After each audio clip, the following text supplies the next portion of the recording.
Morning folks, here today, Triumph North London here in Watford.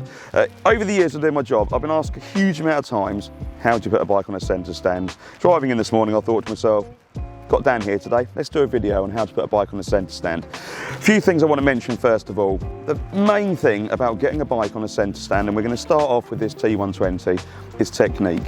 A lot of people think it's down to strength. It's not. Technique is the key. Strength does play a part, of course, there has to be an element of it there. Size does play a small part, has to be an element of that there. You've got to be physically able to do it, but the key is all about technique. So what we're going to start off with is the first and most important thing. So what you see a lot of people do, they're worried about a bike falling away from them. So what they try and do is hold it close, have it at an angle, which doesn't allow you to have both feet down. So the first thing we do, Dan, if I can try and get you, if you can get this as best as we can. For demonstration, I wouldn't recommend doing it exactly like this, but what I'm going to do, we'll put that out of the way. I'm going to push this down on the ground. Now, if I push the bike away from myself, what I want to do is get to the point, there we go, where I can feel it's on both feet of the stand. That's the starting point. Now what I'm going to do now, I've let go of the bike, I've got weight on this leg pushing down on that. So at the moment the only thing keeping this bike up is my leg here pushing down on the stand because I've got it on both. If we put it towards me where you start feeling comfortable and now try and do it, you've got a lot of weight over here and all of the weight of the bike is on one foot. Going to make it much harder. So what we do, we're going to straighten the bars up there, put it down on both feet.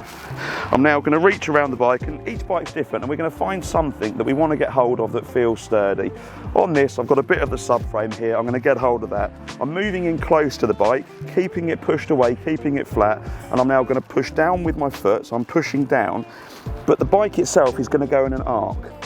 It's not going back at an angle, so we're not going to try and push it back that way. What we're doing is lifting it in an arc. So I'm going to push down with my leg, lift up a little bit, and it's done. Effortless, incredibly simple. So my foot pushed down, my hand just encouraged it back that way. And doing that, it's done. Very simple. Next thing, little trick here, to get it off the stand, if you push down on the back, we can just load it up and we get that little rock and it falls straight off the stand. So that's T120, simple bike, effortless to do. What we're going to do now, I've got a Tiger 1200 here, much bigger bike, much heavier. Honestly, does take a little bit more effort on this one. One of the key problems we've got here that you've got to be aware of is this piece here.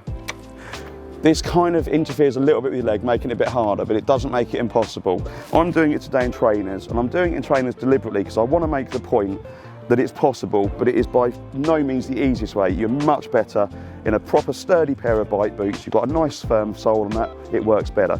But the process is the same. Here, I've got a lovely grab hand on that. Side stand out of the way. We're going to push this down, and again, I want to get to that point where I can feel the bike's on it. So I've got it there, I can feel we're on that. I'm now going to move in closer. Slight problem I've got here is my leg's not at the angle I want it at. So I need to use a little bit more of my hand here, a little bit more of arm strength. But again, we push down and it's up and over. Now at the moment I'm carrying an injury in this elbow, no idea what I've done. A bit of an injury in this one as well. So I'm not in the best shape, I'm only 5'7" and a bit, just under. But I've still done it. Works even better getting this off the stand. Dan, if you can come in, what I want to try and do is just get the demonstration of the rocks. We've got a bit more clearance here. So as I load the back of the bike up, we can see that it starts rocking. And what I'll do to get this off, it's just a little technique to help. So we load it down, push it forward, and it rolls off the bike, gently down, and we're done.